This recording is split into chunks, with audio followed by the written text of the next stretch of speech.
Malevolent. Written by Bowman. Mickey Haywood.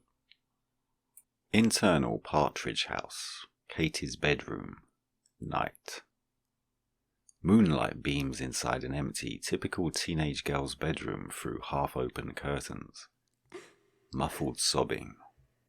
Katie Partridge, 18, hides underneath her bed, hands tight to her mouth, her eyes tearful, extremely frightened. The door creaks open. Heavy footsteps. A figure wearing 2 black shoes enters. He stops just inside the doorway. The man in black, dressed all in black, face unseen, grips a blood-soaked butcher knife in his hand. He slowly paces the room. He opens the wardrobe, closes it. He walks around the bed in deliberate, slow manner. Katie remains in fear. Tears roll down her cheeks, her hands wrapped even tighter over her mouth. The footsteps stop. Silent moments pass. Katie eyes the open door. A few more moments pass. Silence. Katie looks towards the door again. Hope. A chance. Katie scans the view of the room as best she can. No sight of anyone else in the room. She braces herself. Cautiously, she makes a small movement. Reassured by silence, Katie shuffles more. She pulls herself slowly from under the bed. From the top of the bed, the man in black grabs Katie's hair with his hand.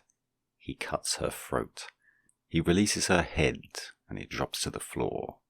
A puddle of blood seeps from Katie's slit throat. The man in black calmly gets off the bed. He drags Katie's body from beneath the bed. Convinced she's dead, he calmly walks out of the door.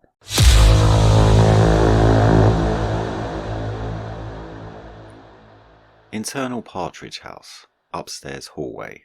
Night. The man in black walks casually down the staircase. Internal Partridge House. Lobby. Night. The man in black stops in the lobby. He examines the security lock on the front door. It's still intact. Internal Partridge House living room. Night. A muted television beams the only light into the room. 2 dead bodies sit upright on the sofa. Richard Partridge, 44. Throat cut. His head dangles behind. Next to him sits Patricia Partridge, 41. Numerous bloody wounds to her torso. The man in black pauses for a moment, admiring his work. Maxwell Partridge, 16, lay outstretched on the floor, several bloody stab wounds in his back.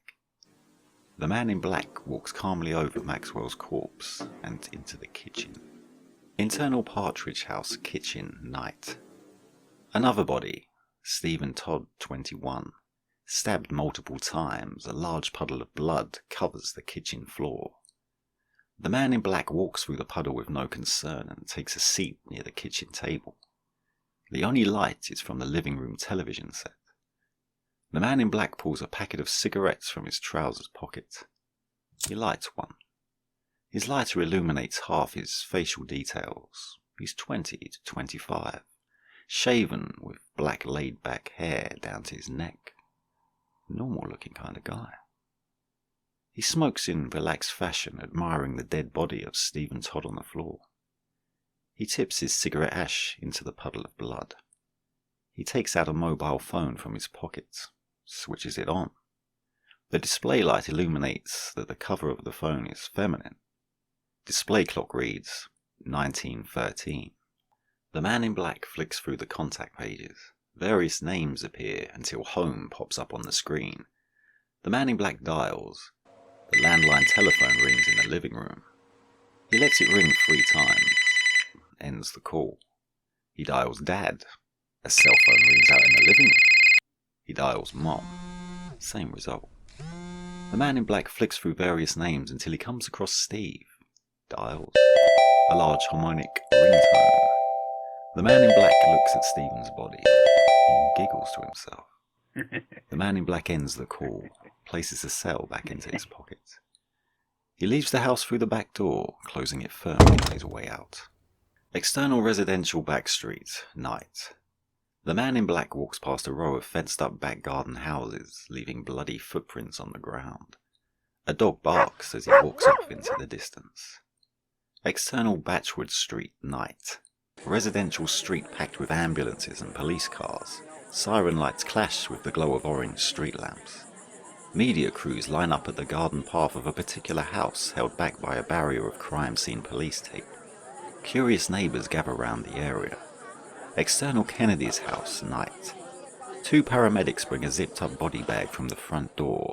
Cameras flash from the awaiting media as the paramedics take the body bag into the back of an ambulance.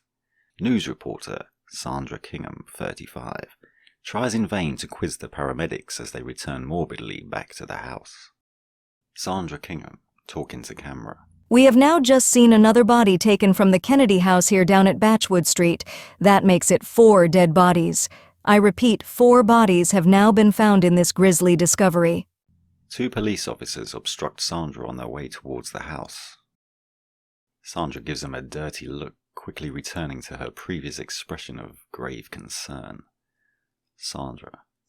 From what information we have gathered here at Yatesville Local News YLC is that the bodies were found about an hour ago at 6 p.m. by a concerned neighbor. As soon as we get some more details, we will inform you straight away. Back to the studio. Cameraman James Collins, 43, gives a cut signal, lowers his camera. He has a headset on with a small microphone. James. Awesome stuff, Sandra. Sandra lights a cigarette, quickly refreshes her makeup. Sandra. Awesome? I'll tell you what's awesome, James. She checks her hair in the small mirror in her compact. Sandra. Awesome is that this town has never had anything like this happen to it in its entire bumpkin history. Even more awesome is the fact we were the first to cover it. James grins. He receives feedback through his headset. James. Yep. Okay, will do. Sandra. Anxious. Well, what did they say? James. The channel loved the broadcast. YLC news ratings are going to hit the roof, Sandra. And you're the one that's going to get the credit. Sandra clenches her fist in victory. Sandra. There really is a God. Internal Kennedy's house, lobby, night. Busy with police officers and paramedics. A forensic team are also resident. Flashing cameras occasionally go off. Detective Don Risco, 54, balding, short, long trench coat, and Officer Ken Olson, 29, tall, handsome, well-built, stand in the hallway. Olson. Goddamn news channels got here just as we did. Been hassling us for answers ever since. Risco. What do they know so far? Olson. That it's a homicide. They know the names involved, but we've not allowed them to release them as yet. Relatives are still being notified. They have a right to know before the nation finds out. Risco nods in agreement. Internal Kennedy's house, living room, night. Risco and Olson enter inside. A crime scene unit busy at work. Bloodstains cover the floor.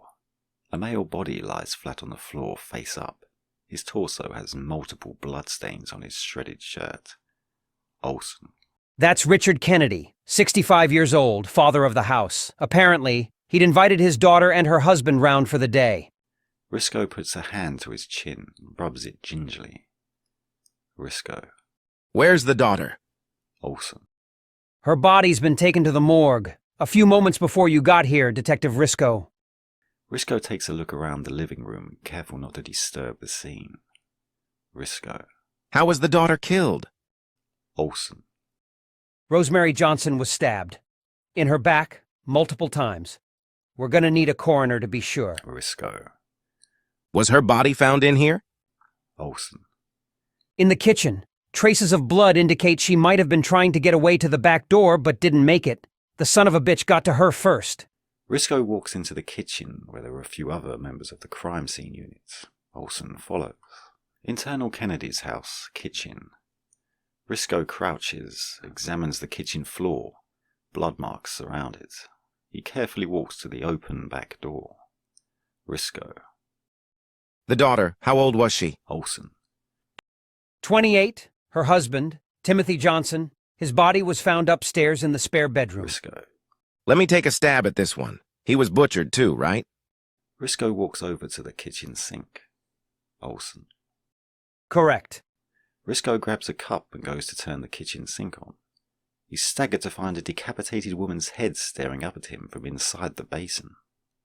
Risco staggers back in shock and clumsily into a member of the crime unit. Olsen. By the way, that's the head of the mother, Elizabeth Kennedy, 63 yesterday. Risco, composing himself, takes a handkerchief from his pocket and wipes sweat from his forehead. Risco. Where's the body? Olsen. In the back garden, cut up. I don't think we found the left leg just yet. It's a real mess. Risco cuts Olsen off. Risco. I get the picture, Owlson. So, let's say the murders happened sometime around 5 to 6 o'clock this evening? Olsen nods in agreement. Risco strokes his chin, analyzing. Risco. And a neighbor, a Mrs. Pillins, called the police due to her hearing several loud screams. Right so far? Olsen. That's right. We got here at 6:22 p.m. Discovery of the bodies, and you were called in. What next? The two walk through the living room and into the hallway. Internal Kennedy's house hallway, night. Another body bag is being taken through the front door to a frenzy of camera flashes from the awaiting press. Risco looks sternly at Olsen. Risco. I have never seen anything like this in this town before. I've never seen anything like this before, period. Yatesville's a quiet town. Do you think it was a local? Risco shrugs his shoulders. Risco. At this point, I have no idea. Could be a family member or close friend. Someone obviously had a serious grudge against this family.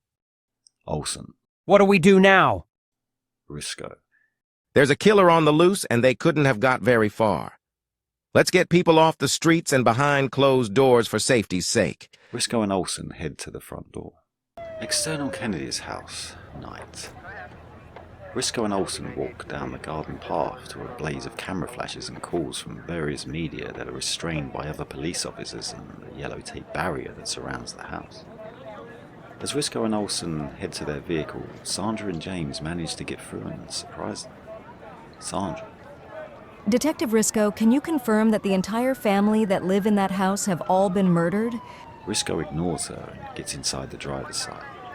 Olsen pushes back James as other officers join to clear them off.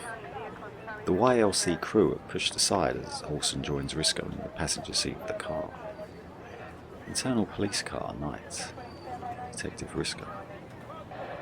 Not exactly the time for a statement. Officer Olsen. When in the hell will that Sandra Kingham learn? God, she would take a simple story of a cat stuck in a tree and make it out to be an escaped panther on the prowl. Risco. They're only doing their job. Time for us to do ours. Media cameras flash once more at another body bag being carried back down the path from the Kennedy house. External back streets, night.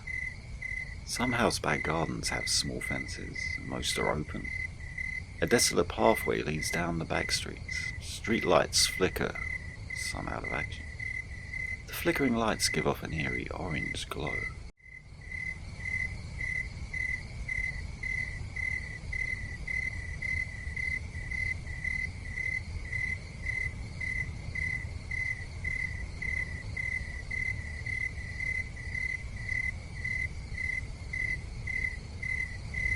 The man in black walks down the path. He stops at the sight of one of the open gardens. He walks up the pathway towards the back door. Internal Mandel house, kitchen, night. Gina Mandel, 75, sets 2 plates on a table. She checks the oven. Gina. Lisa better bring home some of that soft fudge. I don't like the toffee. Gets stuck in my teeth. Internal Mandel house, living room, night. George Mandel, 76, half asleep in his chair. A classic horror movie plays on TV. Internal Mandel house, kitchen, night. Gina rechecks the oven. Whatever the hell is inside looks destroyed, let alone cooked. Man in black grabs her from behind, muffles her mouth. He forces her to her knees and twists her head round as far as possible, breaking her neck. He lets her body slide down onto the floor into a heap. Man in Black walks slowly toward the living room. Internal Mandel house, living room, at night. Man in Black walks behind George and grabs his head. He twists his head hard and fast, snapping it instantly. George's head slumps loosely to the side.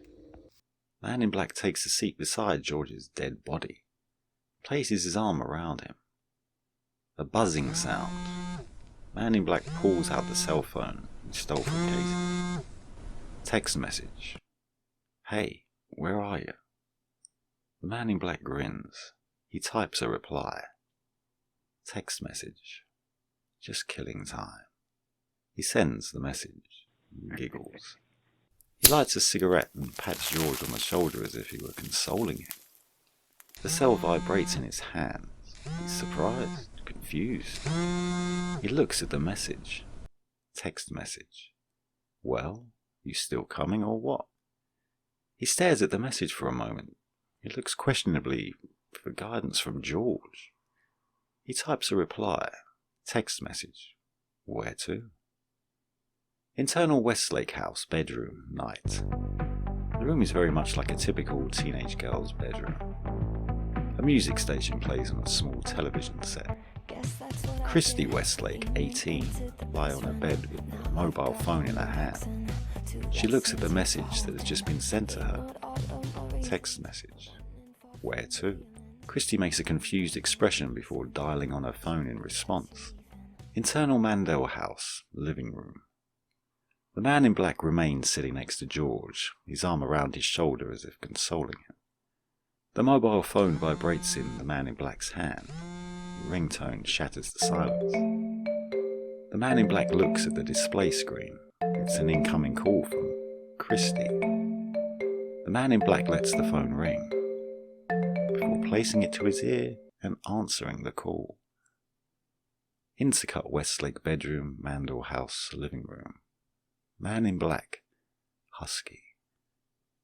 Hello, Christy. Christy. Hi, is Katie there? Man in Black. No. Christy hesitates, taken aback by the response. Christy. Can I speak to Katie, please? Man in Black. No. Christy. Okay, is this Steven? Man in Black remains silent. The muted television gleams in his menacing, confused eyes. Christy, sarcastic. Steven, I'm Christy. I'm like the person who has invited you both round tonight. There's a long silence. Christy looks bemused. Man in Black. Yes. Christy. Yes, what? Man in Black. Yes, I'm on my way. Christy. Okay, great. Well, nice to finally actually get to speak to you. I was calling Katie 'cause you guys are running late. Man in Black, calmly. Late for what, Christy? Christy, agitated. Jesus, didn't Katie tell you? She said it was cool. Man in Black. Tell me where. Christy pauses for a moment. Christy. Let me talk to Katie. Katie's dying to talk to you. But she's flat out at the moment. Listen. Tell me where to meet. And I'll be there shortly. Well, ask Katie. We're having a party once my parents are gone. We were gonna finally meet up. I'm surprised she never told you, Mr. Mysterious. The Man in Black's eyes gleam menacingly. Christy. You still there? The Man in Black removes his arm from George's shoulder. He breathes heavy, agitated, angry. Christy. Hello? Man in Black. Tell me the address. Christy giggles down the phone. Christy. God, you are weird, man. It's 36 Ascot Avenue, okay? Man in Black turns off the mobile phone.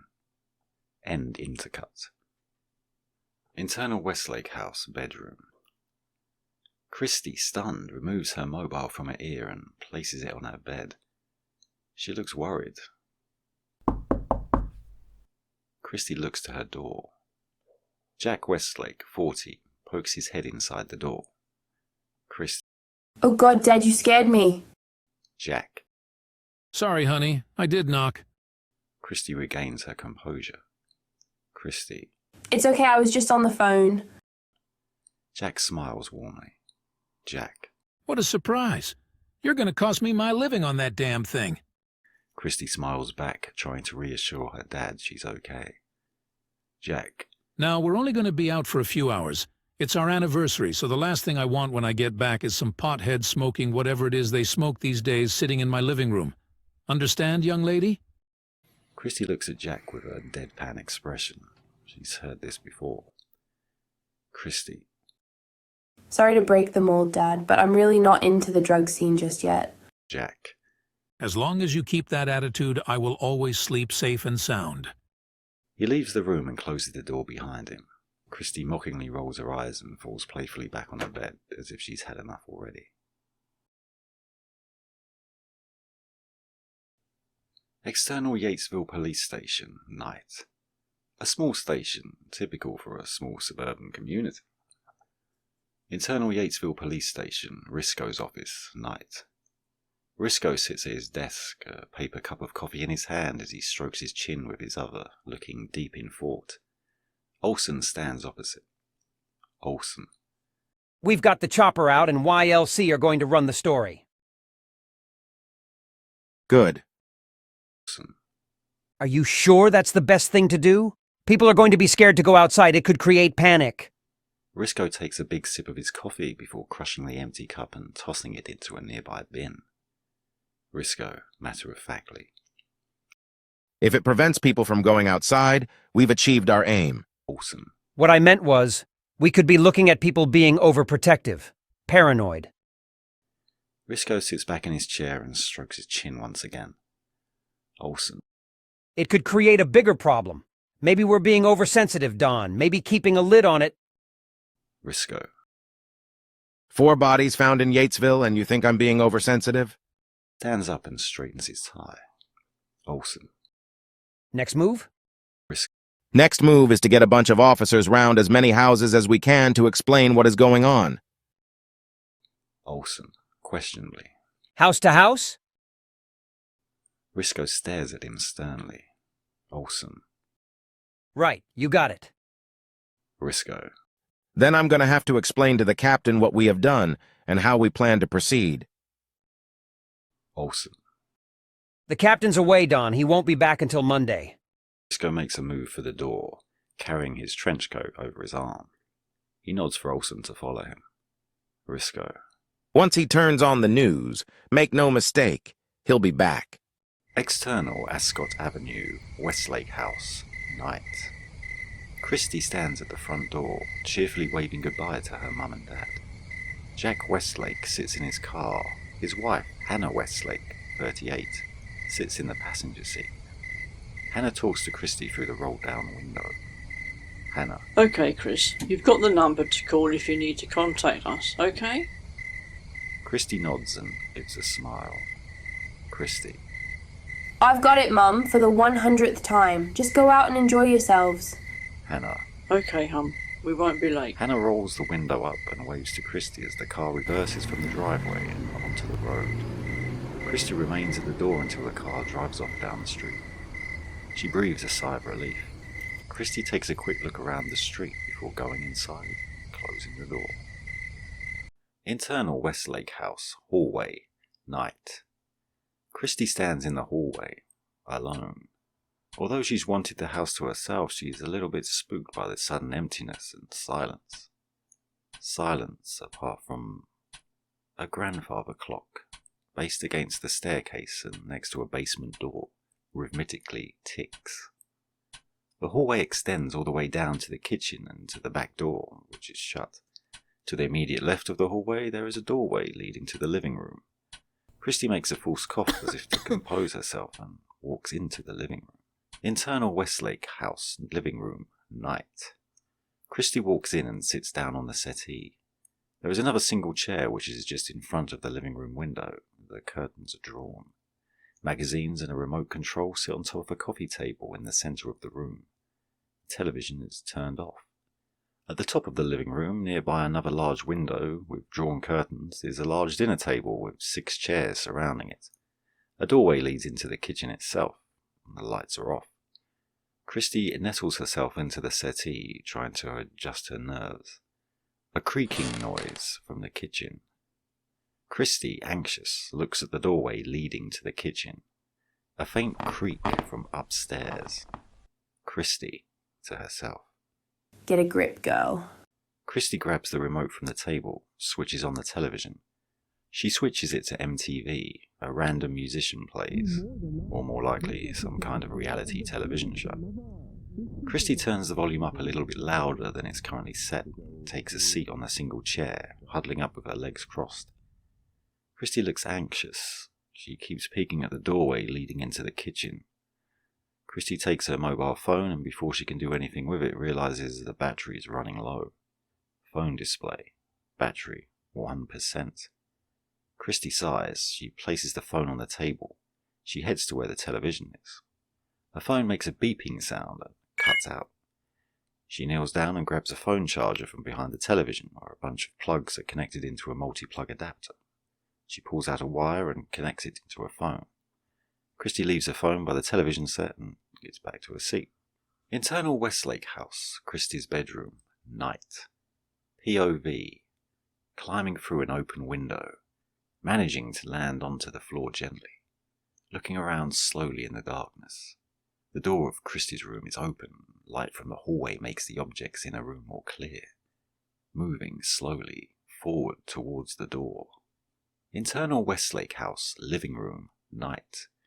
Christy, still watching the television, takes a look at a clock that sits on top of the fireplace. It reads 8:40. Christy sighs, sits up and makes a move for the door leading to the hall. Internal Westlake House, hallway, night. Christy heads to the staircase. She pauses. She looks down the hallway at the dark kitchen. She hesitates, seemingly worried. Eventually, Christy walks up the staircase, the sound of MTV filling the silence. Christy is halfway up the stairs when a sound of broken glass shattering in the kitchen makes her freeze on the spot. Frozen in fear, she holds tight to the banister rail as she looks down at the hallway. It's empty. She looks to the front door, then to the top of the staircase. The top of the stairs are closer. Christy continues to look down at the hallway, wide-eyed. A shadow of a man slowly emerges from the kitchen, illuminating across the hallway. Christy runs to the top of the staircase.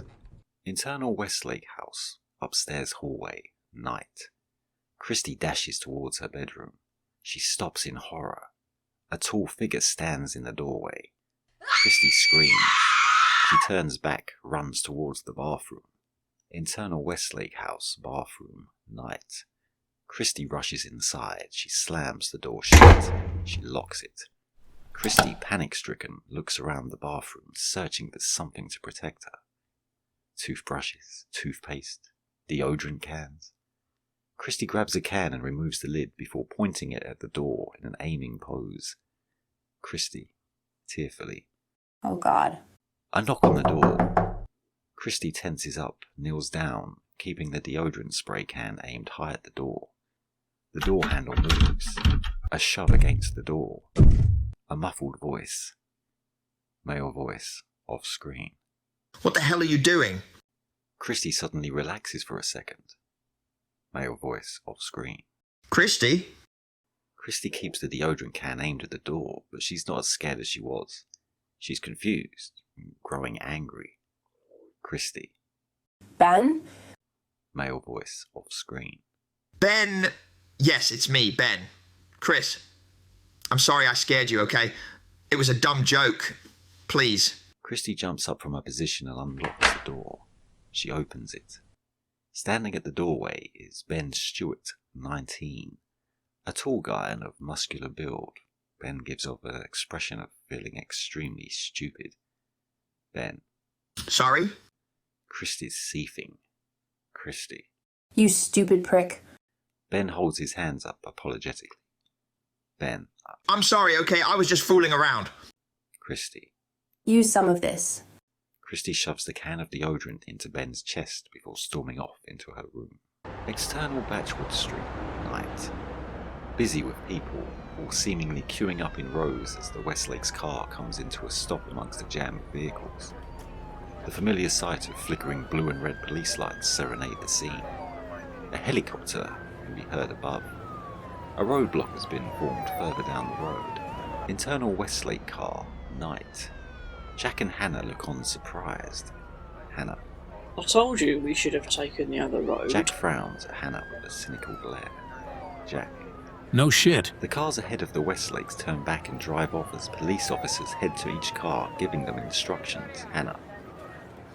Some anniversary this is turning out to be. Jack. Probably kids. They drive like maniacs these days. It was only a matter of time. Hannah lights a cigarette, rolling down her window as another car drives past. Hannah. We can be grateful Christy doesn't hang around with animals like that. Jack nods in agreement. The car ahead of them diverts back to where it came from, presumably following the instructions given. A police officer beckons the Westlakes further. Hannah taps Jack's hand, smiling. Hannah. We are getting old, aren't we? Jack smiles back. Jack. That we certainly are. Jack drives the car towards the officer and stops. They're in range of seeing the Kennedy's house and the commotion that surrounds it. Hannah. Oh my god. Both Jack and Hannah look stunned by the sight. The police officer approaches the car. Jack rolls his window down. Police officer. Sorry, sir. I hope you don't mind, but I need to ask you a few questions. Hannah coughs slightly as she puts her cigarette out in the ashtray. Police officer looks at Hannah and nods. Police officer. And you too, ma'am. Jack and Hannah both look at the officer. Jack. What seems to be the problem? The police officer shines a bright handheld torch into the car. Police officer. You live around here, sir? Jack. Just down the road at Ascot Avenue. Hannah. What is it? 10-minute drive from here. Jack nods. The police officer takes a look back at the Kennedy's house before returning his glance back at them. Jack. We're on our anniversary, officer. We were going out of town, to Kensingwood, to have a meal, maybe see a film. Police officer. Not tonight. Jack and Hannah look at the officer, surprised. Police officer. There's been an incident here which will mean you will have to go directly home. Jack looks at the officer inquisitively. Hannah. Go home? Police officer. Yes, ma'am. Jack and Hannah exchange quizzical expressions. Jack. Well, what's happened? Police officer. In the interest of public safety, you need to go straight home. Orders from above, not my decision. I'm sorry for ruining your evening. Hannah. Can't you tell us why? The police officer looks back again, but this time at the gathering row of vehicles behind the Westlakes.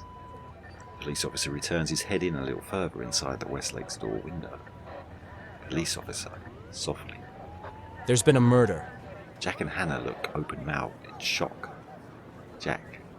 Oh my God. Police officer. Yep. Now get on home, please. Turn on the news when you get inside. You can hear it all about it then. The police officer steps away from the car and signals the vehicle behind them to follow on. The Westlakes take a turn at the roadblock and head back home. Speeding.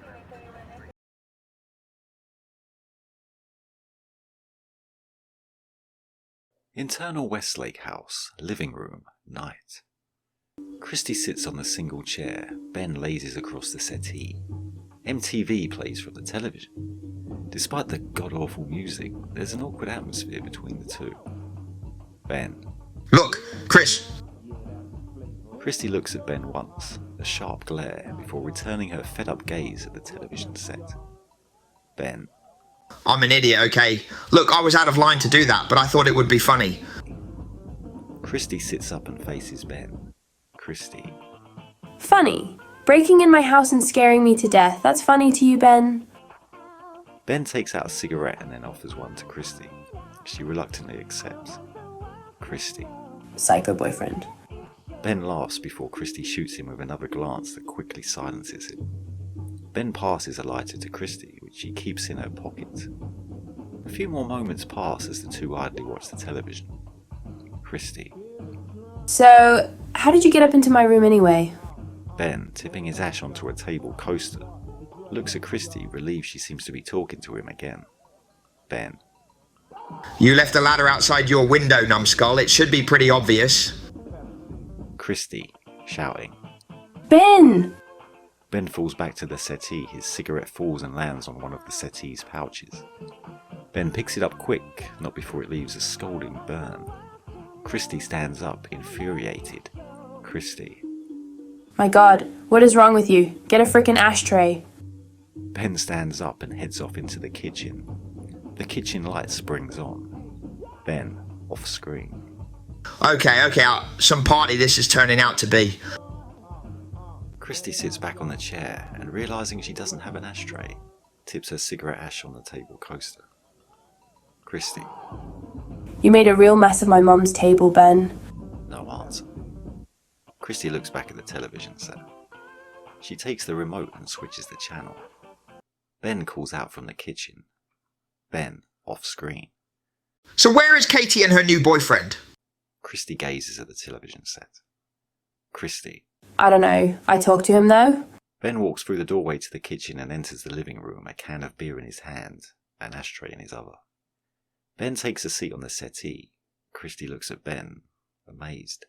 Christy. That's my dad's beer. Ben shrugs his shoulders before taking another huge gulp. Christy. Jesus, Ben. Ben laughs as he looks at Christy. Ben. He's got a 12-pack in the fridge, so what? Christy. So what? I mean, you just Ben intervenes. No. I mean, what's he like? You know, Katie's boyfriend. Christy sits back and smokes the rest of her cigarette, then leans forward to the table to stub the cigarette out in the ashtray. Christy. I only spoke with him on the phone. He seemed weird. Ben laughs. Christy. What? Ben. Give the geezer a chance. You haven't even met him yet. Christy looks at Ben seriously. Christy. I didn't even finish what I was saying, Benjamin. Ben nods, sits back down, sipping on his beer. Christy. I'm just saying, he seemed kind of out there. Ben. Out there? Christy nods. Ben. Okay, thanks. That's some great information. He was probably high. Christy kicks at Ben playfully. Christy. He did say they will be here soon. Ben. Hopefully he brings whatever he was smoking along with him. Ben looks at Christy, and they both laugh. Christy. Hey, anyway, how did you get in my kitchen? Ben looks over at Christy, confused. Christy. You know, before you broke in my room? Ben looks seriously at Christy, takes a sip of his beer before placing it on the table. Ben. What are you on about? You left a ladder outside leading to your window. Christy. No, I didn't. Ben leans forward and looks at Christy. Ben. You left the ladder outside, and that's how I got up to your room. How else do you think I got up there? Christy, agitated. No, I didn't. Ben. You left your window open. Christy nods. Christy. Yeah, I always do. But I'm not going to put a ladder leading up to my room, am I? Ben. So you're saying your dad did? I know it's his because I've seen it behind your shed. Christy looks flustered and stands up. Christy. Why would my dad do that? Ben shrugs, takes a sip of his beer. Christy. Shit. Ben. What now? Christy heads to the television set and unplugs her phone from the charger. She tries to turn her phone on, but it's dead. Puzzled, she grabs the phone charger, pulls it out from behind the assortment of wires behind the television set, and realises the phone charger plug was not even connected. Christy. Who unplugged this? Ben. You sure it was even plugged in? Christy connects the charger plug to a wall socket and connects her phone. Christy. My mum probably took it out. Gotta save on the electricity bill. Might be a fire hazard. Ben. Oh, great. Beth and Zach have probably been texting you, and now they probably think it's too dodgy to come over. Great party, Chris. Christy switches on her phone. She waits impatiently for it to load up. Ben. I still want to know why you have a ladder directly outside your bedroom window. And here I am thinking you wanted to play some kinky Romeo and Juliet shit. Christy shakes her head at Ben. I want to know why you won't admit you get off on scaring me. Multiple message received tones. Sound from Christy's phone. Display screen. 3 missed calls. 3 unread messages. Christy looks at Ben. Christy. Here we go. Ben. Chris, I'm sorry if I was a dickhead earlier, okay? But what do you mean I was in your kitchen earlier? Christy looks back at her phone. Ben. Are you gonna tell me? Christy turns to Ben. She takes a sip of his beer. Christy. You smashed something in my kitchen when you broke in. I saw your shadow. Ben. You think I'm going to do that? That I'm going to scare you that much? Christy. Well, if it wasn't you or one of your moron friends, who was it? Was there anything broken in the kitchen? Ben takes the can of beer from Christy and finishes it off. Ben. I didn't notice anything when I grabbed a beer. Did you see anything when you got the ashtray? Christy sways her head. No. Ben. I heard a smashing sound when I got in your room, to be honest. I thought that was a signal. Christy. What? Ben. I thought it was a signal for me to creep downstairs and roleplay. Christy shoots him a look of disgust. Christy. Why are boys so weird? She takes a look at her missed calls. Christy. Well, in any case, Katie's tried to call me twice. Beth and Zach called once. Christy finds her text messages. Ben gets up, dejected, and heads to the kitchen. Ben, off screen. I'm going to check kitchen security. Don't mind if I grab one of your dad's beers, do you? Christy reads through her messages. Christy, distracted. No. Go for it. They won't be home until midnight, just as long as you put it back when Zach gets here. Christy reads through the messages. From Beth. Be at yours about 10. Christy. Beth and Zach won't be here until 10, but Zach managed to score some booze. You owe my dad too, remember? Christy looks at the clock. Christy. God, it's 9:30 now. We're gonna have to just down as much. Christy looks up at the quiet kitchen. The light's on, but Christy can't see Ben. Christy reads the other two messages. From Katie. Why are you not answering my calls? Christy sighs. She looks back at the kitchen, expecting Ben to come through the doorway at any moment. Christy. Ben? Nothing. Christy takes a look at the final text message. From Katie. Going to make you suffer like the whore you are. Katie drops the phone, a look of shock on her face as a smashing sound, similar to the one before, comes from the kitchen. Christy, worried. Ben! Christy keeps her gaze fixed on the kitchen doorway.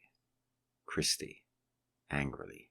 Ben, cut it out! Christy rises to her feet, never removing her eyes from the kitchen doorway. She moves slowly to the door nearest the hallway. Her eyes are wide open in panic, her breathing accelerating, constantly looking at the kitchen doorway. Christy gets within a foot of the hallway door. She's ready to run to the front door. She turns and bumps straight into a figure.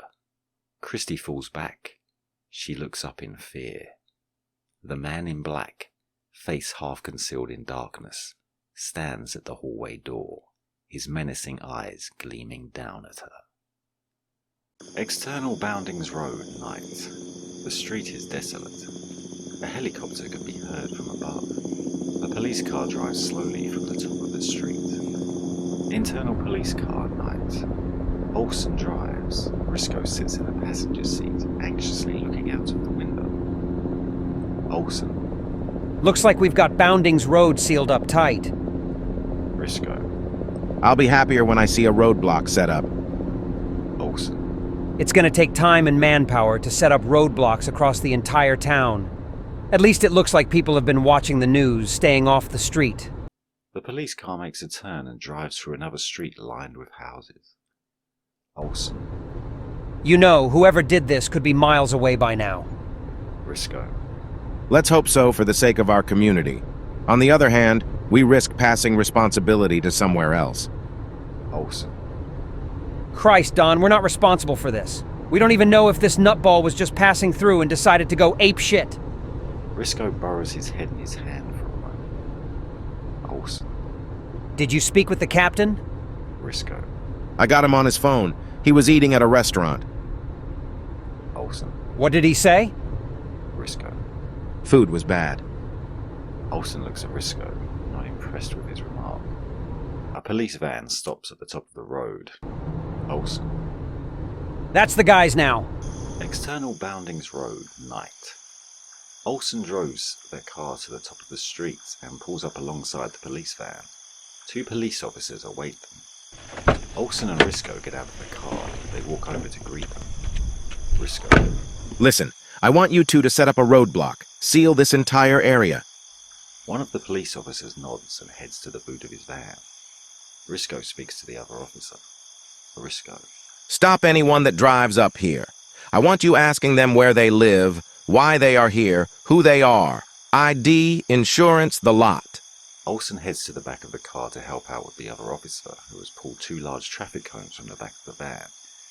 Before Risco can continue giving his orders, the officer interrupts. Police officer. Isn't this all a little paranoid? Risco frowns. Police officer.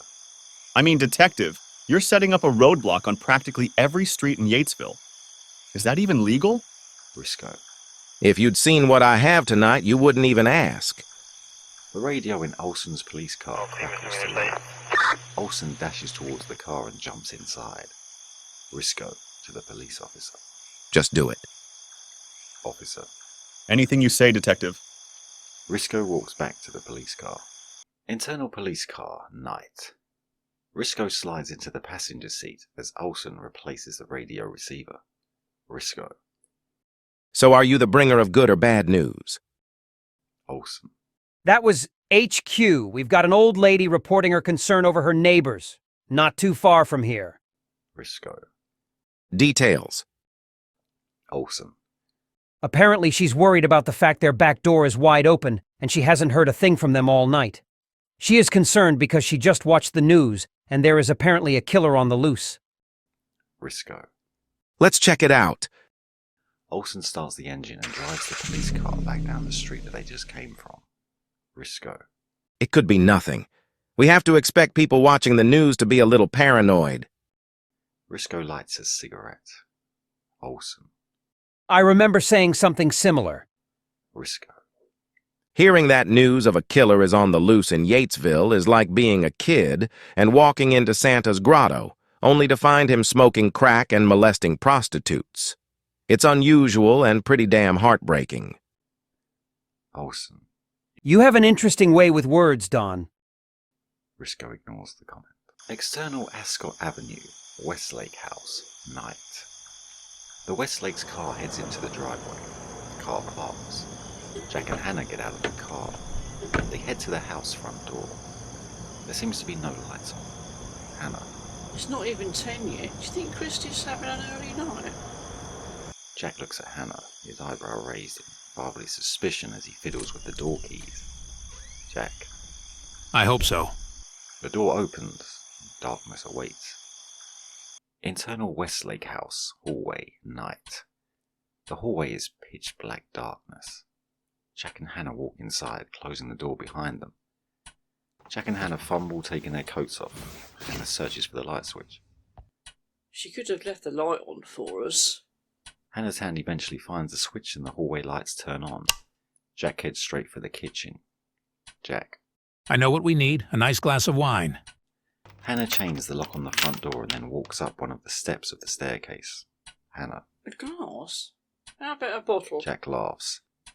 Hannah calls up softly to Christy from the bottom of the staircase. No reply. Hannah to Jack. There's no way Christy's asleep at this hour. A slight fumbling sound can be heard from the living room. A muffled sound quickly follows. Jack. Someone's broken a glass in here, and they've done a crap job of cleaning it up. Hannah's more intrigued by what she heard. She steps down from the staircase and into the hallway, looking into the darkness of the living room doorway. Concerned, she calls out to Christy gently. Hannah. Chris? Jack walks back down the hallway from the kitchen with 2 glasses in one hand and a bottle of wine in the other. He hesitates when he sees Hannah at the doorway of the living room, obviously concerned. They glance at each other. Something's wrong. The light switches on inside the living room. Internal living room, night. Christy sits upright on the settee, squirming, hands tied thickly together behind her back with black duct tape. Her knees and her feet are also bound by the tape. Tape covers her mouth.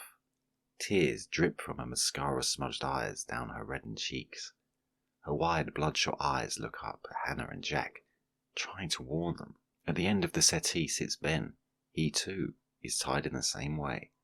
Ben, however, has a bloody bruise at the top of his head. Although conscious, he looks very groggy. The man in black sits in between the two, twiddling a large butcher knife in his hand as if it were a toy. He looks up at the startled Jack and Hannah. His face is now clear in the light. He's good-looking, attractive, dark features, mesmerizing eyes. This guy could have been a male model, but he's chosen to do this. Jack rushes into the living room, but before he can grab Christy, the man in black slides his knife towards her throat. Christy gulps heavily. Tears stream from her eyes. She begins to mope. Jack pauses. Man in black, calmly. Sit. The man in black looks over at Hannah. Man in black. You too. Jack and Hannah remain motionless, shocked, terrified. Man in black, angrily. I said sit down. Jack backs away hesitantly, sits on the chair. Hannah remains standing in the doorway, unable to move, unable to grasp what's happening. Man in black. Please, come inside. Hannah walks slowly into the room, stunned. Man in black, to Hannah. On the floor. Hannah sits on the floor, near the fireplace, nearest Jack. Jack can't take his eyes off Christy. He's stunned. He leans forward as if to reassure her. Jack. Christy, are you okay, honey? Man in black, angrily. No, she is not okay. Does she look fucking okay? The man in black places his knife around Christy's neck, grabs her hair, pulls her head back violently. Jack immediately backs off. Hannah screams. Man in black. Shut up! Hannah stops screaming, instinct telling her disobeying this monster would result in her daughter's death. Man in black, calmly to Hannah. Good. Keep quiet, please.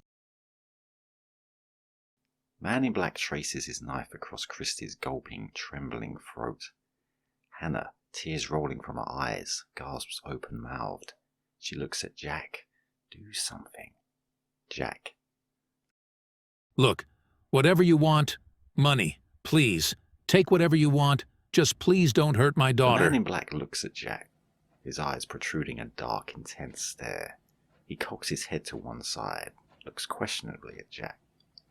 Man in black. I'll take whatever I want anyway. I don't need your permission.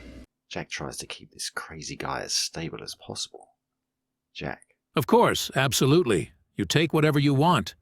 Man in black. You will do what I want you to do. The man in black nods towards the still groggy Ben next to him. Man in black. And you will do it without question. Your bitch daughter's life depends on it. The man in black stands up. He takes a roll of black duct tape that is on the coffee table. He passes it to Jack, whose trembling hands accept the roll. Man in black. Tie your wife's hands behind her back, tight. Jack hesitates. The man in black resumes his seat in the middle of the settee and grabs Christy again by a hair, placing the knife under her throat once more. The man in black looks sternly at Jack. Jack moves from his seat and gets on his knees next to Hannah, who is still sobbing quietly. Jack begins to stretch out the roll of tape with the silence-breaking rip sound. Man in black. Do it so I can see. No cheating. Jack reassures Hannah, placing his hand on her shoulder. Jack, whispering. It's gonna be okay, hun. We're gonna be okay, I promise. Hannah offers her hands behind her back and Jack begins to tie them together with the strong tape as the man in black instructs. Man in black. Tighter. Don't worry about how much tape you use. The man in black seems satisfied. Man in black. Feet next, just as tight. The man in black looks over at Christy, forcing her to look at him with a grip on her hair. He circles the knife playfully around her throat, careful not to cut. Man in black, softly, creepily. I bet you're glad I heard them coming now, aren't you? Lucky I saw them coming up the driveway. Lucky I heard them arriving. You didn't tell me, did you? Why didn't you tell me, Christy? Why didn't you tell me? Christy begins to panic, her nostrils flaring. Jack looks up, pleading at the man in black. Jack. For God's sake, leave her alone, please. The man in black looks back to Jack. Man in black, angrily. This whore should have told me you filthy pigs were coming back so early. He stands up and boots Jack in his face hard, sending him to the floor.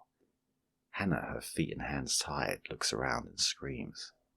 The man in black repeatedly kicks at Jack's stomach and his chest, beating him savagely.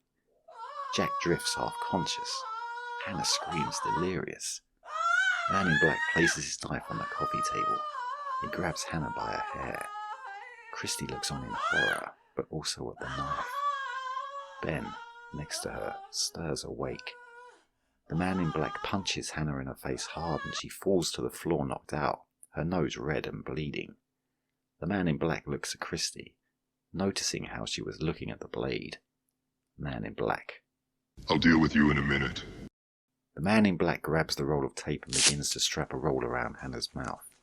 He ties 3 straps worth before tearing the tape off and dropping her back to the floor. He walks over to Jack, who is regaining consciousness, and begins to do the same, tying the tape tight around his mouth and head, then his hands, and then his feet.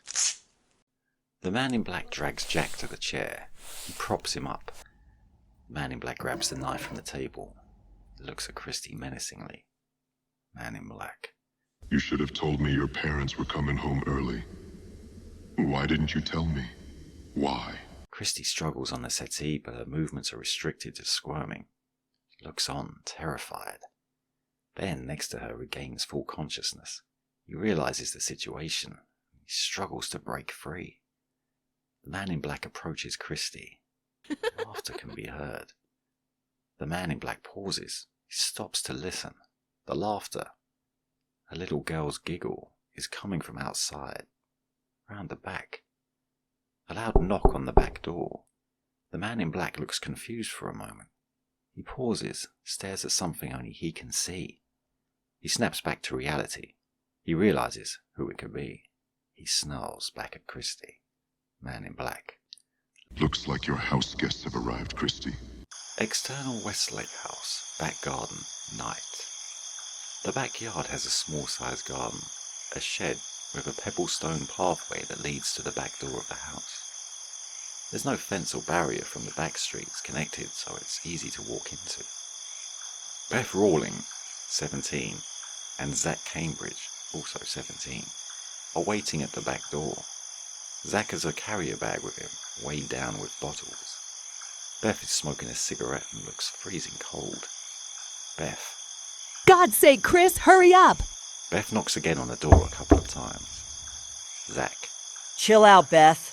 She's probably getting her clothes back on. The door opens slowly. Both Zach and Beth are taken aback when they see who's opened it. It's the man in black. Zach. Hi, where's Christy? The man in black opens the door wide and beckons them to come inside with his hand. Beth whispers to Zach as they slowly walk inside the kitchen, which has no lights on. Beth. It must be that Steve guy. You know, Katie's new boyfriend? Zach. The weirdo? Beth hushes him with her hand, acting out of politeness. Internal Westlake house, kitchen, night. There's a large table in the middle of the room that light from the living room illuminates. Beth and Zach walk past the man in black and into the living room, oblivious. Internal living room, night. Beth and Zach stop in their tracks as soon as they enter the room. Christy and Ben are still on the settee, Jack on the chair and Hannah on the floor. All are tied up and gagged with tape. The distress on everyone's face is clear. Beth. Oh my God! Zach drops his bag and the alcohol bottles inside smash on the floor. Beth, open-mouthed in shock, turns to run to the kitchen with Zach. The man in black stands in the way of the now closed door, blocking their way. Knife in his hand, the man in black looks at the pair, frowning. Zach. Shit, run! Zach and Beth run down the hallway, heading for the front door, screaming and yelling. The man in black immediately follows, walking calmly, a distant-looking gaze in his eyes. Internal hallway, night. The only light is coming through the doorway from the living room as Zach and Beth make it to the front door. Beth hurriedly searches for the handle, which is difficult to see in the darkness. Beth. Oh shit, come on! Beth finds the handle. Zach looks back as the man in black walks within feet of them. Zach. Come on, Beth, hurry up! Beth pulls hard to open the front door, but it will only open a few inches, much to their stunned expressions. The safety chain is in place. Beth. No! Zach grabs hold of Beth and pushes her up the stairs just as the man in black stabs Zach in his shoulder. Zach falls on the staircase, his face expressing severe pain. So painful, Zach cannot even yell. His mouth opens but with only gasps for air. Beth screams and she looks down as she watches the man in black grab hold of Zach's forehead. The man in black then slits Zach's throat from ear to ear. Blood gushes from the deep cut in Zach's throat as his eyes roll back into their sockets. His body begins to convulse violently for a few moments. Shocked into paralysis, Beth faints, collapsing on the staircase. It's too much for her to take. External launder's house, night. The door of the launder's house opens slightly with a chain attached. A worried-looking elderly woman, Mrs. Launders, 75, peers through the gap. Briscoe and Olsen are at the door. Olsen. It's okay, ma'am. We're the police. Mrs. Launders squints her eyes at the two suspiciously. Mrs. Launders. How do I know that's true? Olsen takes his ID from his pocket and shows it to her. Olsen. You made a call to the police? About your concern for your neighbor's well-being? Mrs. Launders closes the door. Briscoe and Olsen look at each other as if they feel this might be a waste of time. The door reopens and Mrs. Launders stands at the doorway, looking quite angry. Mrs. Launders. Well, you sure took your time. Olsen. Yes, ma'am, we're sorry about that. We've had a busy night. Olsen looks to Risco, and so does Mrs. Launders. She points in Risco's face rudely. Mrs. Launders. Who the hell is that? Risco backs away slightly. Risco. My name is Detective Donald Risco. I'm here to help. Now, Mrs. Launders, is it? Mrs. Launders nods. Risco. Now, we all know each other. Would you mind letting us know what seems to be the problem? Mrs. Launders. Kurt. I don't have a problem. Risco looks at Olsen. Olsen. Mrs. Launders, you called the police concerned about your neighbors. We would like to know what the concern is. Mrs. Launders looks up at Olsen with a flirty smile. Mrs. Launders. Well, see here, officer, that's why I called you, see? Mrs. Launders then looks at Risco with distaste. Mrs. Launders. It's not me that has the problem. Olsen. Would you mind, Mrs. Launders, letting us know we really are very busy tonight?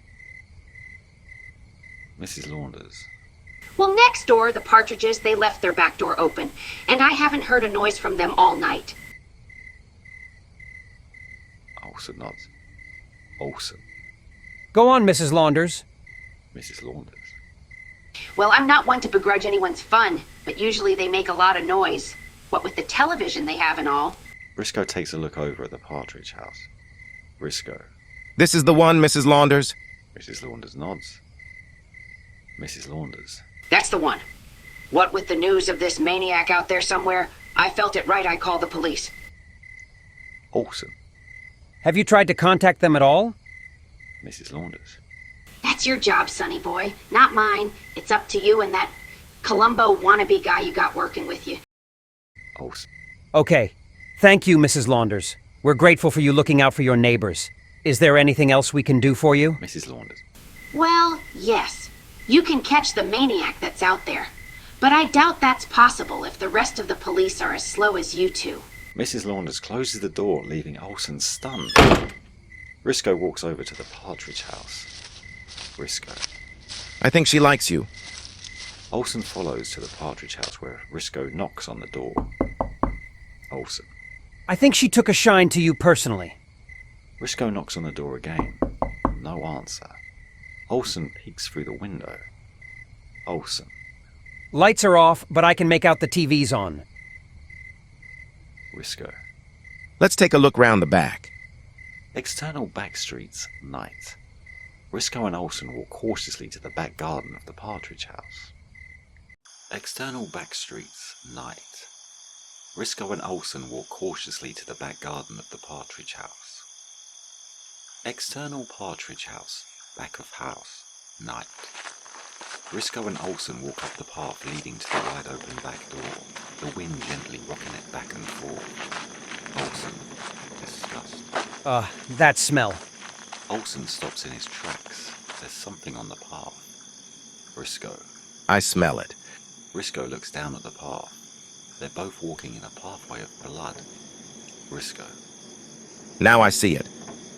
They both pull their guns from their holders. Olsen. What do you want us to do, Don? Call it in? Risco. No time for that. Let's go. Risco takes the lead as he walks to the back door. Olsen follows close behind. A puddle of blood leads from the doorway. Internal Partridge House, kitchen, night. The kitchen floor is a pool of blood as Detective Risco enters inside. Blood strings cling to his shoes, a squelching sound made by each footstep. Risco notices the body of Stephen Todd. His body is lying on the ground surrounded by blood. His torso is leaned up against the cupboard, his eyes wide open in a death gaze, blood drooping from his mouth. Risco, disgusted, composes himself. Olsen enters the kitchen. Olsen. Oh, my... Olsen retreats outside. The sound of him throwing up can be heard. Risco walks to the back door. Risco, whispering. Owlson. Olsen stands in the garden holding his stomach sickened. Olsen, breathlessly. I'm all right. I just need a minute. Risco. Get to the car. Call back up. Olsen darts off down the blood-ridden pathway.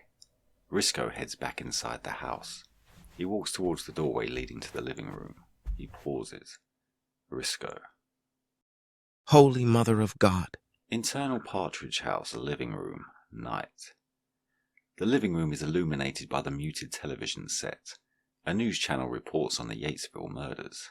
Blood surrounds the surface of the floor. The body of Maxwell Partridge lying flat on his chest, stab wounds in his back. Richard Partridge sits on the sofa with his head dangling, throat cut. Glistening blood drools to the floor. The body of Patricia Partridge is sat next to Richard. Numerous wounds to her torso. Risco, leading with his gun, walks inside the living room. Internal Westlake House, hallway, night. The man in black drags Bev's body along the hallway to the basement door. He tries to open the door, but it refuses to budge. He runs his hand through his hair in frustration. He walks back to the living room doorway. He takes a look at the dead body of Zack at the bottom of the staircase, a knife lodged in his torso. Man in black rips the knife from Zack's body. Internal Westlake House, living room, night. The man in black walks inside, scans the room. Christy looks up at him. She quickly glances back down to avoid any eye contact. Ben has managed to get himself onto the floor, but his restraints have made it impossible for him to move any further. He lies flat on his chest, squirming. Jack remains in his chair and looks on helplessly. Hannah's remained flat on the floor, although now conscious, she too is squirming due to her restraints. The man in black, knife in hand, walks over to Ben. Ben looks up. The man in black towers over him. Man in black. That looks uncomfortable down there. Ben tries to speak through his taped gag, but it's useless. Only muffled sounds can be heard. Man in black. I'm sorry. I can't seem to understand you. The man in black grabs Ben by his hair and drags him along the living room floor. Ben's face scrunches up in agony. Man in black. You didn't seem to like the seating arrangements I made for you, so let me try and make amends. A ripping sound, followed by a thud as Ben drops to the floor, free from the man in black's grasp. The man in black has torn a large clump of Ben's hair from his head. He looks at the hair for a moment before dropping it to the floor and gazing at Ben. Ben's eyes widen in horror as the man in black kneels down and places his blood-soaked knife near his stomach. Teasingly, he lowers it until he slices the tight tape restraint bounding him at his knees, freeing his legs. The man in black grabs Ben and forcefully props him up onto his knees, his feet and hands still tied. He points to the hallway. Man in black. Move. Hop to it, like a little bunny rabbit. Ben struggles to shuffle to the hallway. The man in black approaches Christy. He looks at her with an unnerving smile. Man in black, whispery. I'm going to take the gag off you now, Christy. I have something to ask you.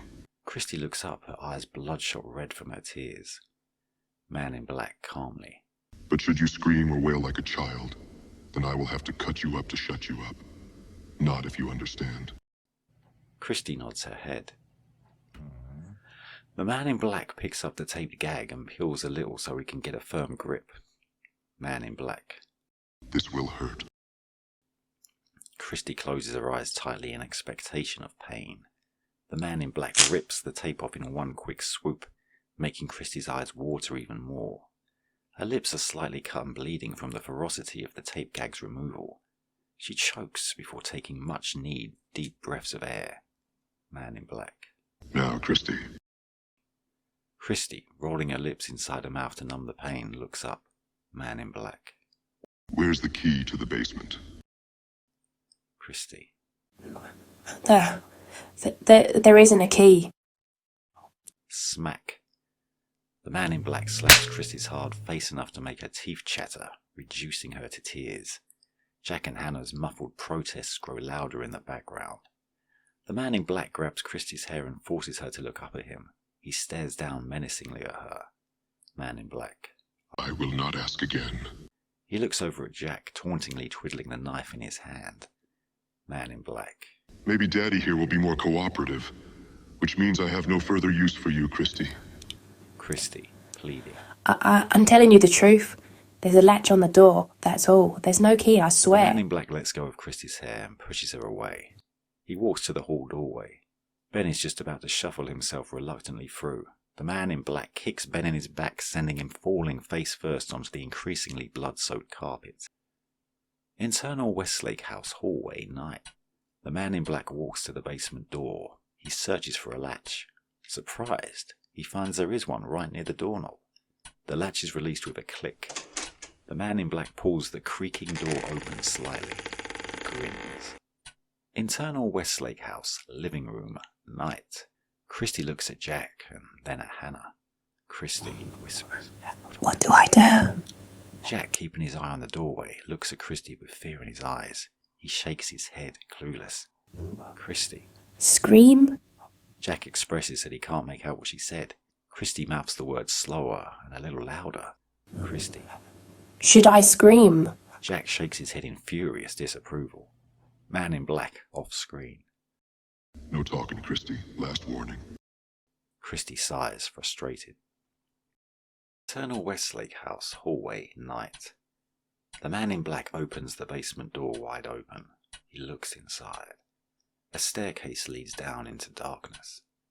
The man in black grabs Beth's body and hauls her over his shoulder.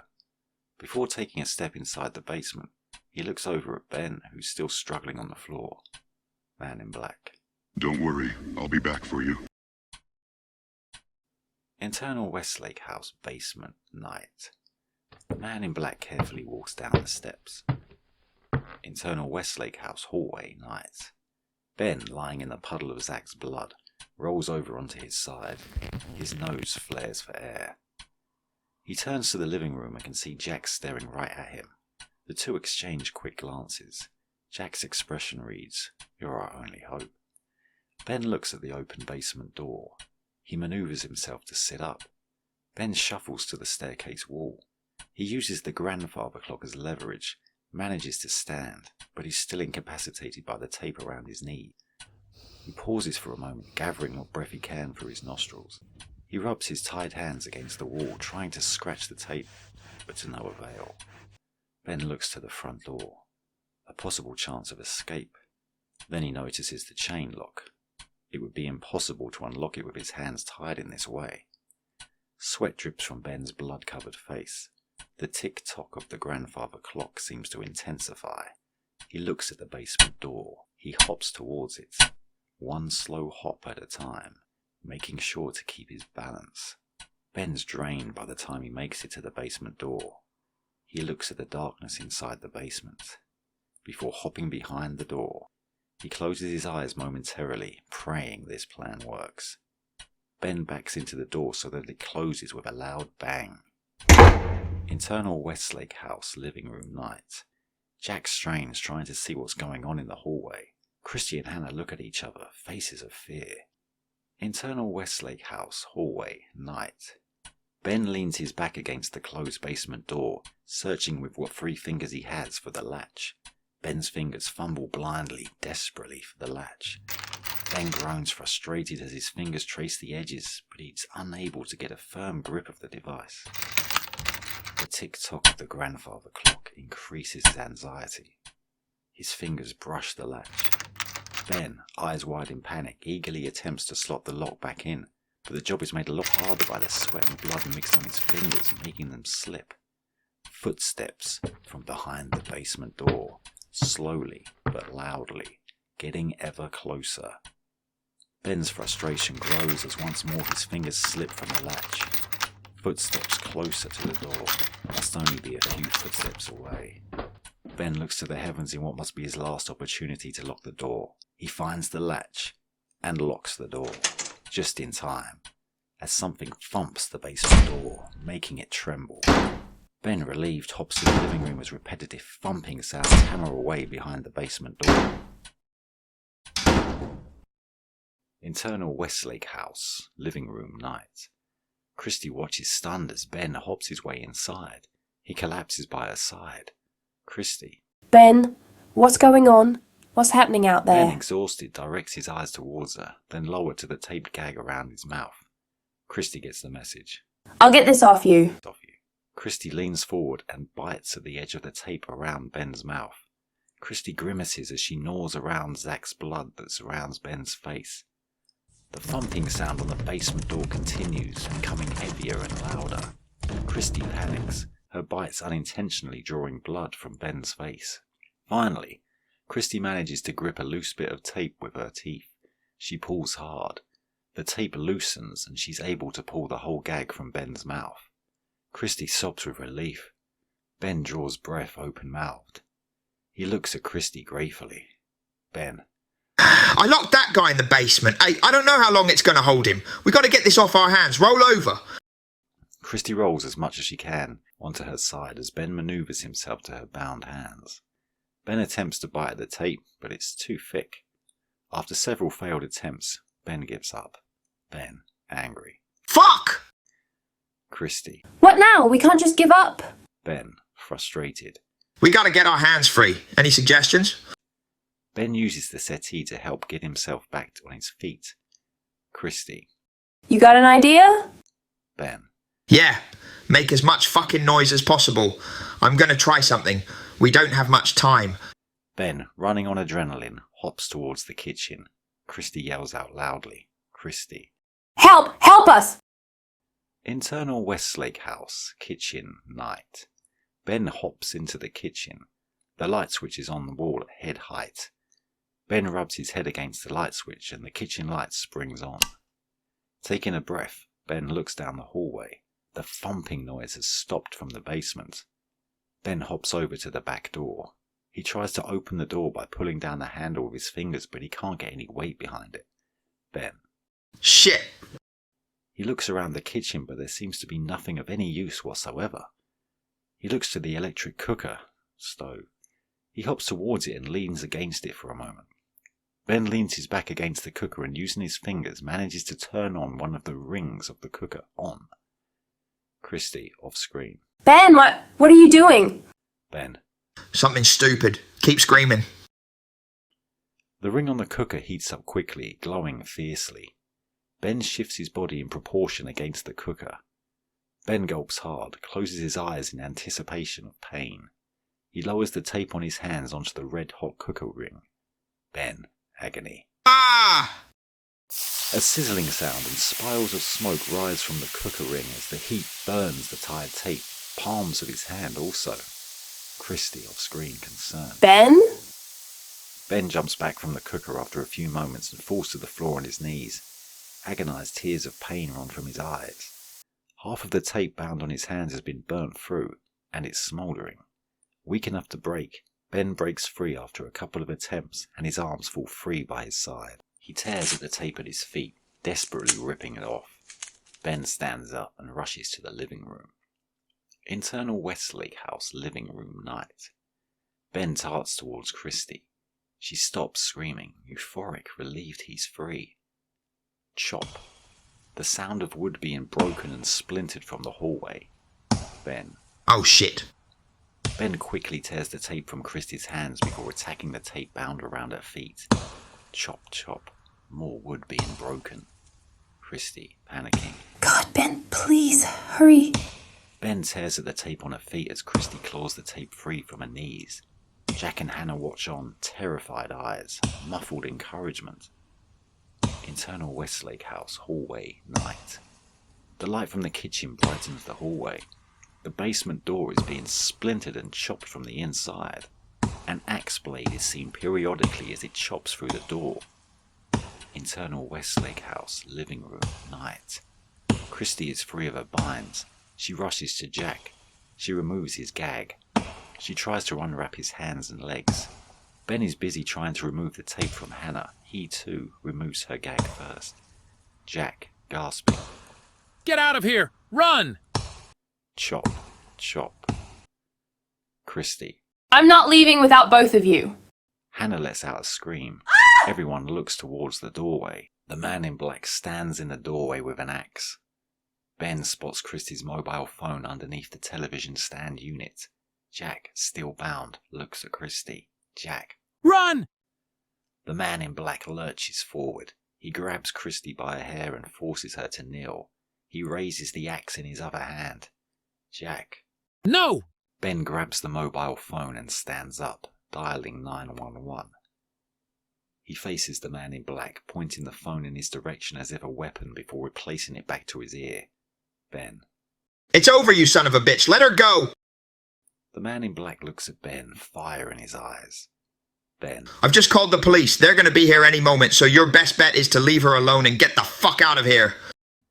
A female emergency services operator's voice can be heard from the mobile phone. Operator, voiceover. 911 emergency, how can I help? The man in black, infuriated, feigns calmness. Man in black. Stop the call. Ben shakes his head, smiling nervously at the change in the situation. He senses he has the power, the control. Ben talks directly to the mobile phone, keeping his eyes on the man in black. Ben, loudly. Police! Get the police to 36 Ascot Avenue right now. There's a guy trying to kill us. The man in black calmly releases Christie. She crawls to the doorway. The man in black droops his head, as if defeated. Ben releases a nervous giggle. He's won. The man in black lunges at Ben with incredible anger, the axe raised high above his head. Ben can only look on in shock as the axe comes down into his head, splitting it in half like a melon. Blood flies into the air with small chunks of brain and skull fragments as the axe chops as far as the top of his chest, almost splitting him in two. Everyone in the room screams in horror, apart from the man in black, who drops the axe, leaving it embedded in Ben as his body falls to the floor. The man in black, covered in Ben's blood, grabs Hannah by her throat and aims her head back and forth towards Jack and Christie. If he puts any more aggression into this, he could snap her neck. Man in black, seething. You make one more move, Christie, and you'll be trying to put your mother's head back on her neck like she was a Barbie doll. Christie, shaken, remains motionless at the doorway. The mobile phone has been dropped onto the floor, but the operator is still online. Operator, voiceover, concerned. Are you still there? Hello? The man in black grabs the mobile phone with his free hand. He switches the phone off with disgust and throws it across the room. He looks at Jack and Christie, his eyes gazed in confusion and anger.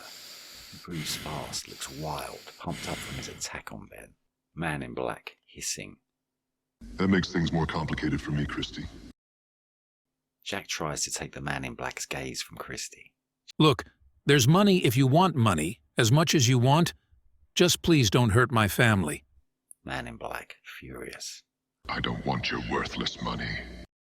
Christy, pleading. What do you want? Licking drips of Ben's splattered running blood from his covered face, the man in black giggles childishly, insanely. Christy looks up at Jack, tears rolling down her cheeks. The man in black stops giggling in an instant. Man in black, deadpan serious.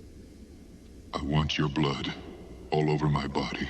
External partridge house, back garden, night.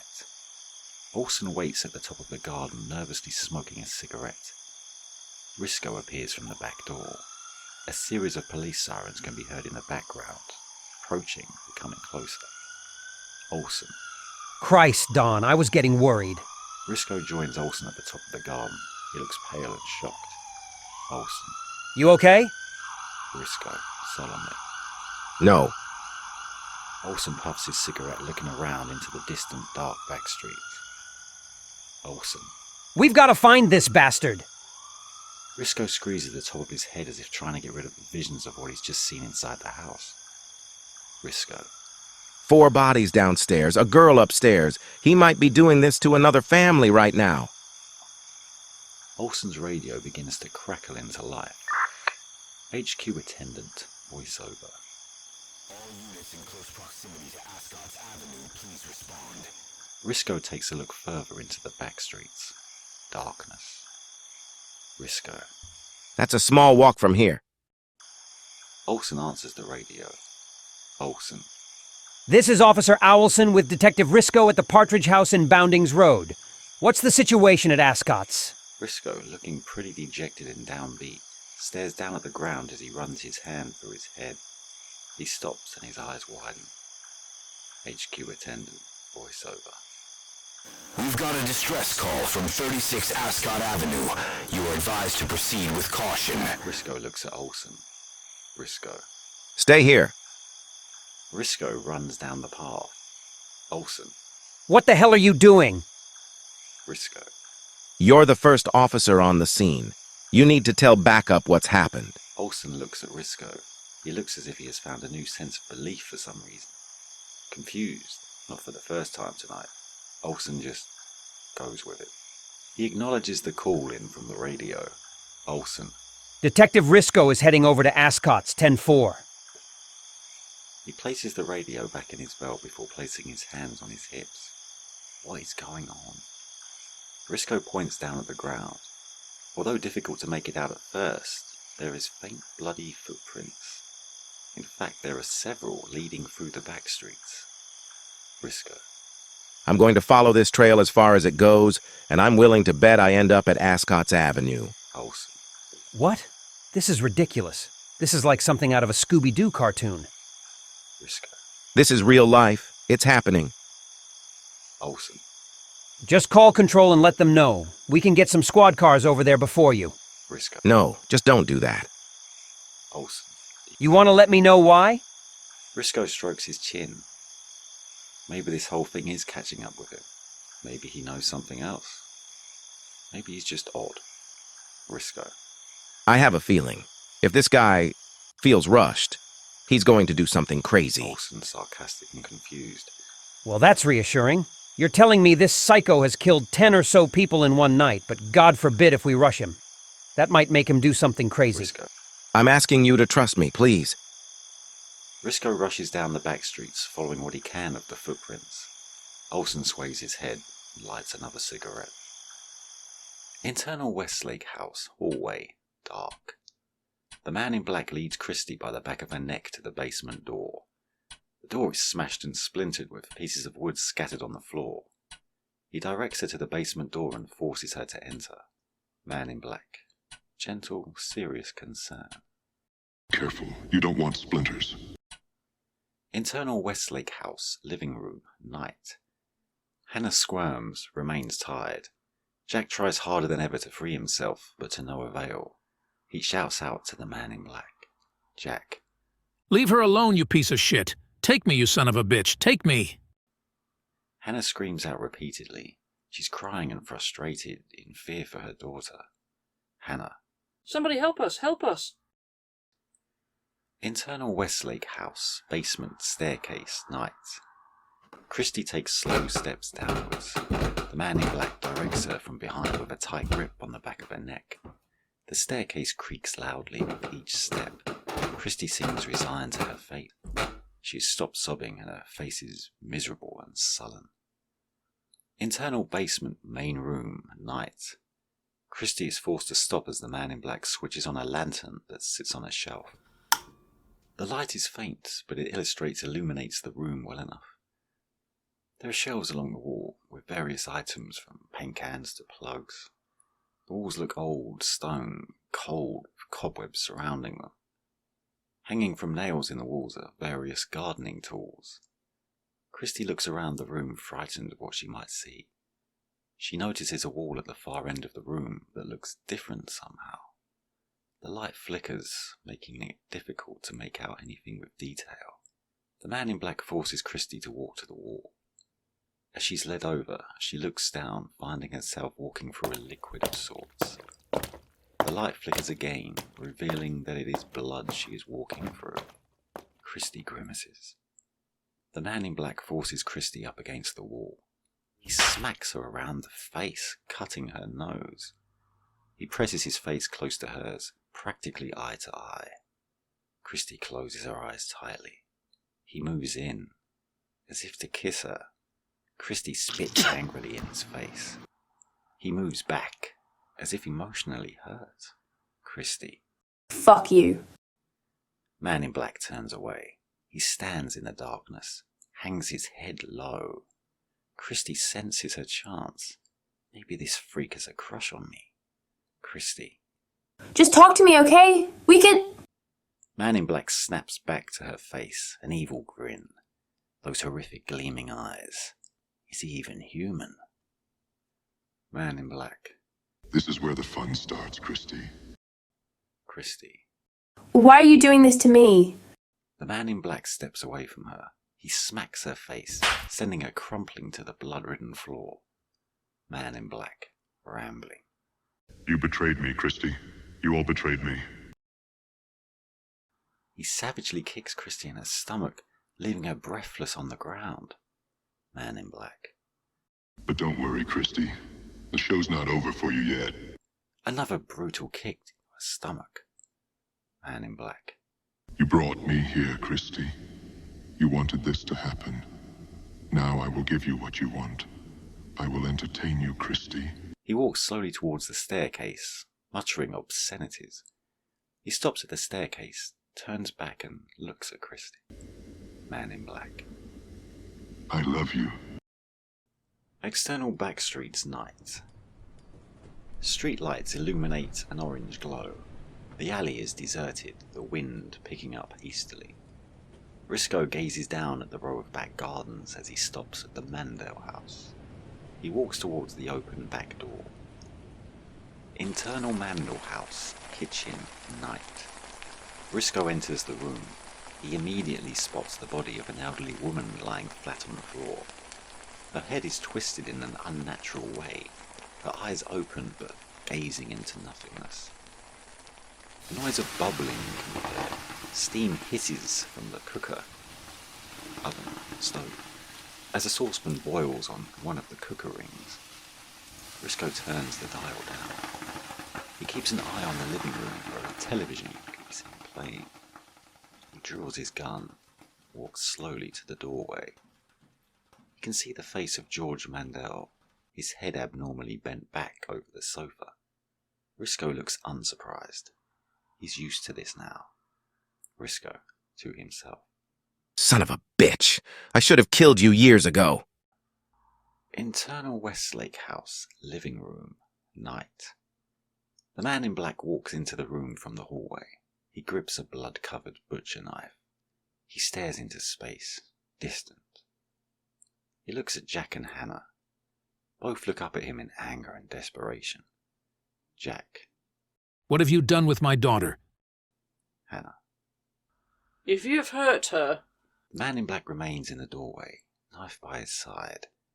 Whatever he's seeing, he's indulged. He has a weary look on his face, as if a million thoughts are going through his mind. Man in black. It is time for one of you to go down to the basement. Jack. Look here, you bastard! I will kill you if you've hurt my daughter, I swear to God! The man in black looks over to Jack. Jack. Burn in hell, you piece of shit. The man in black puts a bloody finger to his lips. Man in black. Quiet. Jack. Face me like a real man. One-on-one, you chicken shit. The man in black looks at Jack. His expression changes from calm to angry in a second. He grips his knife tightly. He stabs Jack in his thigh. Jack yells in pain as the blade sinks half inside his leg. The man in black twists the knife. He removes the knife with a quick thrust, blood spraying into the air from the wound momentarily before the blood begins to ooze and drip down Jack's thigh. Hannah screams. Man in black to Jack. You will be the last to die, but the most slow and painful. The man in black stabs again at Jack's wound and leaves the knife embedded in his thigh. Jack's head leans back as he screams out in unbearable pain. The man in black walks over to Hannah and grabs her tightly by her throat with one hand whilst removing the tape from her feet with the other. Man in black. Time to meet your daughter for the last time. Internal Westlake house, basement, night. Christy wakes up on the floor of the room, bruised. Red marks cover her beaten face. She coughs before feeling her stomach in pain. Christy adjusts her eyes to the gloom of the room and looks to the stairwell. Underneath the stairwell is a body, blood-drenched, with massive gashes and cuts to her torso. One of her legs is separated from her, strings of flesh only slightly keeping the limb attached. Christy realizes it's Beth. She sits up, startled. The blood on the ground leaks from Beth's body.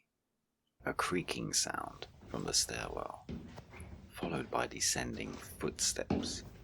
The man in black leads Hannah down the stairwell, his hand firmly around her neck. Christy looks up at Hannah. Both share a tearful glance at each other. Man in black. This is it, Christy. This is what you want. Christy. No, please, please leave my mom alone.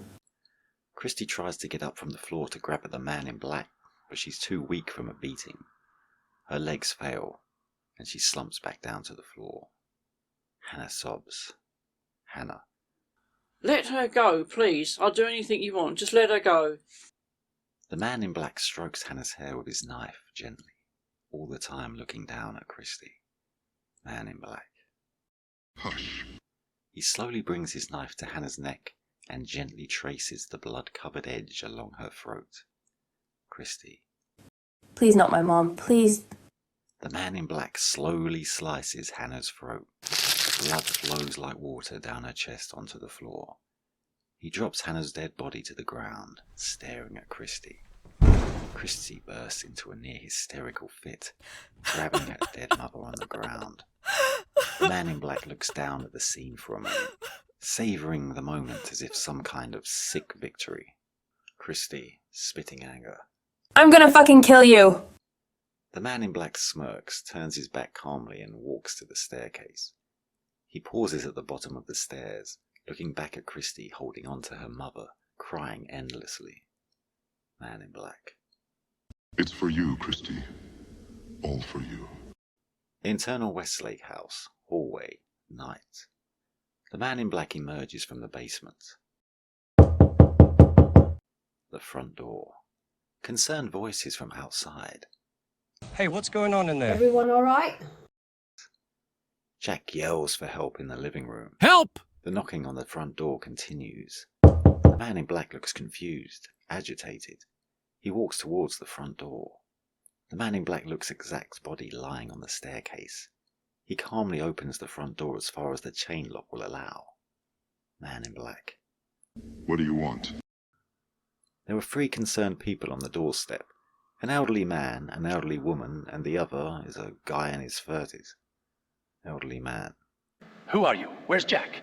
Jack's yells can be heard clearly. Help! Help The us! three back away from the doorstep, shocked. Man in black. Run! Run! The man in black slams the door shut. He paces towards the kitchen. Internal Westlake House, kitchen, night. The man in black grabs the table. He moves it towards the back door, blocking it. The man in black paces around the kitchen. Anger and frustration builds within him. Desperation. He swipes the cutlery and dinner plates from the draining board onto the floor, punches a wall-mounted cupboard until he breaks a hole in the door. He stops and regains his breath, staring at his hands. His knuckles are swelling, bleeding and bruised. The man in black storms into the living room. Internal Westlake House, living room, night. The man in black grabs Jack by his throat and squeezes hard until his face turns red. Jack struggles for breath. The man in black drags Jack from his chair by his neck and throws him onto the floor in a furious rage. He looms over him. Internal Westlake House hallway, night. The man in black drags Jack through the hallway to the basement door. Internal Westlake House, basement, night. The man in black pushes Jack down the staircase. Jack lands at the bottom of the stairs, knocked out. The man in black walks down the staircase. Staircase. The man in black approaches the bottom of the stairs. From in between the banister rail, a pair of garden shears are thrust into the back of the man in black's lower leg, just below his knee. The blades tear through his leg and emerge from the other side. The man in black yells out in pain as he falls from the last few steps and onto the hard ground. He lands a couple of feet away from Jack. Christy emerges from the side of the stairwell, a look of anger on her face as she looks at the man in black struggling on the floor. He looks up, pain etched on his face and a boiling anger in his eyes as he spots Christy rushing to Jack. Christy tries to wake up Jack, tearing the tape from his bound feet. Christy. Come on, Dad, please, wake up! Jack remains motionless. The man in black grabs the handle of the shears and begins to pull the blades out of his leg, inch by inch. Christy frees Jack's feet and hands. She struggles with the tightly woven tape around his legs. She looks over at the man in black. He lurches towards her with the garden shears in his hands. Christy dodges out of the way as the man in black stumbles and misses her, stabbing the ground instead. Christy gets to her feet, rushes up the staircase. Her foot is grabbed by the man in black, causing her to fall down on the staircase. She twists round, and as he is about to get to his feet, she kicks at his face, forcing him to lose his grip on her foot. Christy runs up the staircase. The man in black gets to his feet and limps after her. Internal Westlake House, hallway, night. Christy darts out of the basement. She turns to the kitchen where she can see the back door is blocked by the table. The footsteps of the man in black limping up the staircase behind her grow louder, closer. Christy runs to the front door. Christy gets to the door and in a hurried frenzy tries to open the door. The chain lock is on, preventing the door from opening fully. Christy. Come on! Just as she is about to unlock it, the man in black emerges from the basement. He dashes towards Christy. Christy runs up the staircase.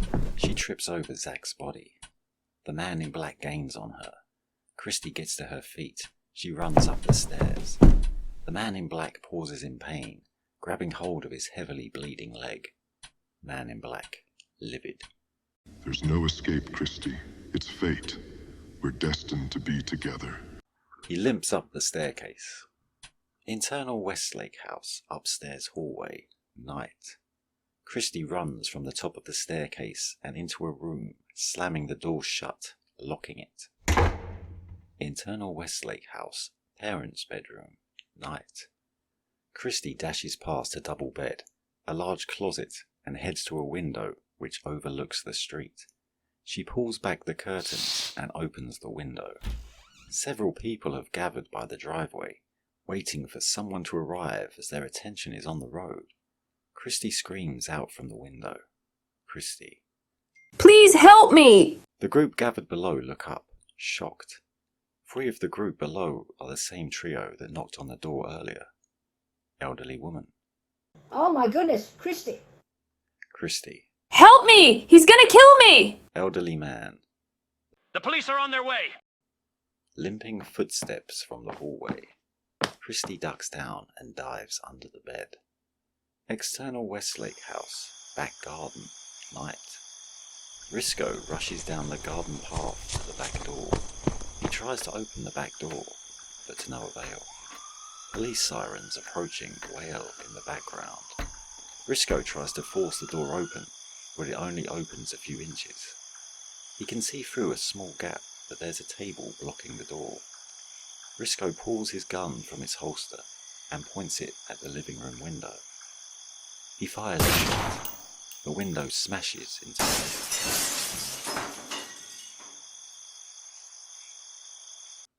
Internal Westlake house, upstairs hallway, night. The man in black at the top of the stairs hears the smashing sound from downstairs. He stops in his tracks, his eyes glistening with rage. The man in black limps towards the Westlake's parents' room door. He stops at the door, tries to open it. It's locked. Internal Westlake house, living room, night. Risco climbs through the window as carefully as possible. He enters inside, gun gripped tight in his hand.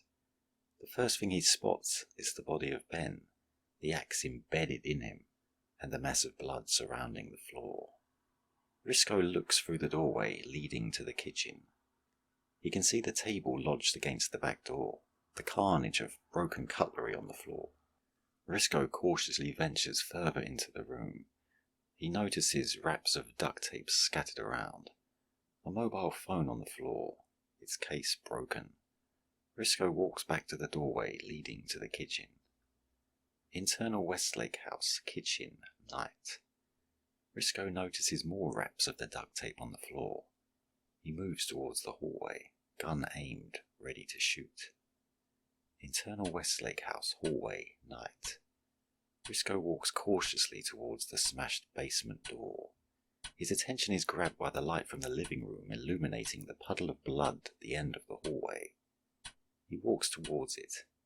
A hand protrudes from the bottom of the staircase, reaching out. He walks past the basement door, glancing quickly to see that there is only darkness within. He walks towards the hand. Risco realizes it's the hand of Zach's dead body. Police sirens wail from outside. External Westlake house, street, night. An increasingly large gathering of people. 3 police cars stop outside. Olsen steps out of one of the police cars. He walks up to the driveway, looking up at the window where Christy had yelled out from. From seemingly out of the blue, a news van arrives with the YLC logo on the side. Sandra King, the news reporter, and our cameraman James Collins jump out excitedly, getting their equipment together. Internal Westlake house, hallway, night. Risco stands at the foot of the staircase. He looks up at the imposing darkness. He takes a step up. His eyes begin to adjust to the darkness.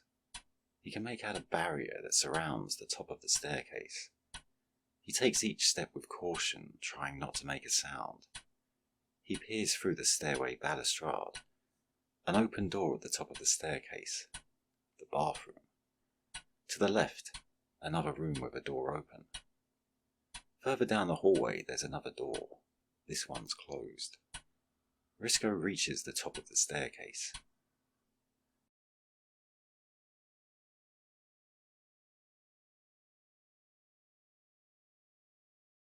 Risco moves cautiously towards the closed door at the end of the hallway. He stretches his shaking hand to the door handle. He tries to open it. Locked. Risco steps away, feels blood on his hand. It's come from the handle. He composes himself, aims his gun towards the handle of the door. He fires a shot. The door opens from the impact, the lock destroyed. Internal Westlake house, bathroom, night. Dark. Risco enters inside. He turns to the shower. The curtain is drawn. Risco reaches to draw the curtain. From behind the sheet, the man in black rips the curtain aside and lunges at Risco. Risco fires his gun. The shot pings against the wall. The man in black pins Risco to the floor, furiously beating him with his fists. Risco fires the gun again. This time the shot hits home. The man in black flails backwards, clutching his arm. Risco frantically crawls out of the doorway. Internal Westlake House, upstairs hallway, night. As Risco clambers to his feet, the man in black lurches at him from behind, wrapping his arm around his neck. Risco drops his gun. It falls through the hallway balustrade and down the stairs, bouncing off the wall and onto the downstairs hallway. The man in black strangles Risco with his arm, choking him. Risco struggles, but he's unable to do anything. The man in black relaxes his death grip. Risco's head drops to the floor, his eyes glazed. Internal Westlake House, parents' bedroom, night. The man in black walks into the room. A muffled sobbing can be heard. The man in black walks towards the closet. He aggressively opens the door. Christie's POV, underneath the bed. We can see the shoes of the man in black pacing around the bed. We can hear his footsteps. Back and forth, as if in some routine, as if planned. The pacing stops. The footsteps are gone. No sight of his shoes. There's no sound. Nothing. Nothing but the growing crowd from outside. The sound of angry locals, talking, shouting and yelling, baying for blood. An audience, live on television to top it off. Internal Westlake House, parents' room, night. The room looks and sounds quiet. A moment passes. A bang. A repetitive banging sound from downstairs at the front door. External Westlake House, front, night. Two policemen batter themselves against the door, trying to smash it open. Olsen watches, worried about what's happening inside. A large crowd have formed, a lynch mob of sorts. Sandra checks her microphone, ready to go live on air. James, the cameraman, gives her the signal, counting down from 3 to 1 with his fingers. Sandra. Yatesville Live News here. I'm Sandra Kingham, giving you the up-to-date moments on the story that has gripped the nation over the last couple of hours. Internal Westlake House, parents' bedroom, night. Christy crawls out slowly from underneath the bed. She gets to her knees. The closet door bursts open. The man in black, an almost demonic smirk on his face, races towards Christy. Christy runs for the door. The man in black grabs Christy by a hair before she can escape, pulls her back inside the room and onto the floor. He straddles her, grabs her neck with both hands, throttles her. Christy kicks, bumps and screams, but to no avail. The man in black gazes down on Christy as he squeezes harder, a sick, twisted, evil glint in his eyes. Bang. Internal Westlake House, downstairs hallway, night. Police officers use a mini battering ram to break open the front door. A heavily armed squad move in. Internal Westlake House, upstairs hallway, night. Risco clambers dizzily to his feet. He notices the squad coming up the stairs. He gestures them to keep their positions.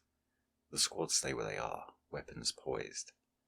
Risco stands at the doorway to the Westlake's parents' room. He gazes inside the dark room.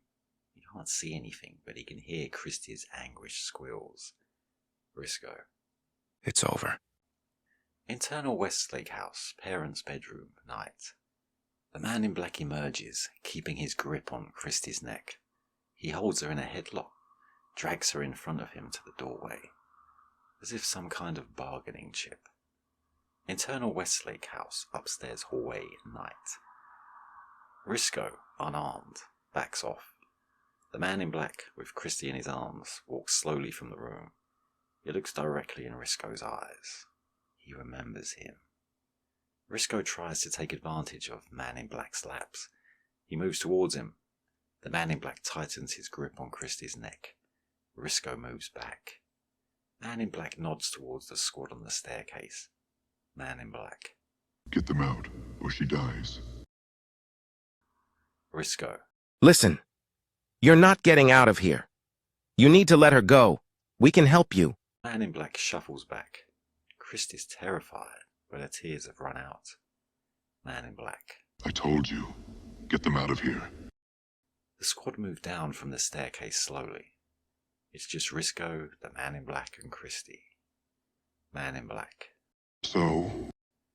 The man in black walks towards Risco, forcing Christie along in front of him. Risco backs off. Risco. I'm unarmed. We can talk about this. Somewhere where no one can get hurt. Back. But I want to hurt people. Come to me. Risco. What? Man in black. Walk to me now. Risco takes a step and approaches the man in black. Man in black. Kneel before me. Risco hesitates before he kneels down in front of him. The man in black places his free hand on Risco's head and begins to squeeze hard. As he does, Risco struggles to give free. His hands grabbing the man in black's arm, trying to push it off, but to no avail. With veins bulging in the man in black's hand, he squeezes inhumanly hard. He releases his grip, and Detective Risco falls to the floor. Keeping his grip on Christie, the man in black begins to walk forward towards the staircase. He looks back at Risco and sneers. Man in black. Maybe next time. He giggles childishly as he leads Christie down the stairs. Eternal Westlake House staircase, night. Squad at the front door, guns aimed at the man in black. The man in black keeps Christie as the target as he walks them both to the bottom step and over the body of Zach. Internal Westlake House downstairs hallway, night. Man in black, somewhat skillfully, maneuvers Christie so she remains the target of the squad, as if expecting a sniper hit. Man in black. Dear little Christie, you have ruined my plan. Ruined. Backing off into the hallway, keeping Christie as a shield, the man in black stops for a moment, smirking at the police officers, the squad in front of him. Man in black. I am God. You can't touch me. From the basement, Jack rushes out. Jack stabs the man in black in his neck with the shears. The blades come right out of his throat, handled deep. Christie falls free from his grasp. Jack grabs Christie, picks her up and rushes her into the kitchen, away from any harm. The man in black, still as a statue, as if pain has not registered yet. Completely still. Odd. The squad open fire. Multiple gunshots enter the man in black as he falls to his knees in the basement. The man in black, covered in bloody bullet wounds, makes his last breath before his bloodshot eyes gaze into nothingness. He drops to the floor. External Nasingham Mental Institution, Day. A sign, Nasingham Mental Institution, welcomes you to the entrance of the large plush hospital. Superimpose, 1 year later. Internal Nasingham Mental Institution, Corridor, Day. Detective Risco walks down the overwhelmingly white and clean hallway. The staff look at Risco, but let him pass through as if a familiar face. They know him. He approaches the door with the number 427 written above. There's a small window on the door, which he looks through. A female doctor walks past and notices Risco at the door. She recognizes him. Female doctor. My, oh my. Risco turns round and faces the doctor. Female doctor. You here again? Risco nods uncomfortably. Female doctor. It's a damn good job you do, Detective, letting these people out and about. You give them their freedom back, let them get a taste of the real world again, help them back into society. I think it's amazing. The doctor rambles on and on as Risco looks on through the window at the figure in a straitjacket, twitching and staring through blank eyes. Female doctor. It's an awful shame what happened to that young girl, isn't it? What with that maniac killing her family and her dad dying just a few days later, my heart goes out for that little one. It really does. But at least she's alive. A tear drops from Risco's eyes as he looks at Christy Westlake. Risco. Reliving that night every day for the rest of your life? You can escape the ordeal, but you can't escape the memories. Fade out.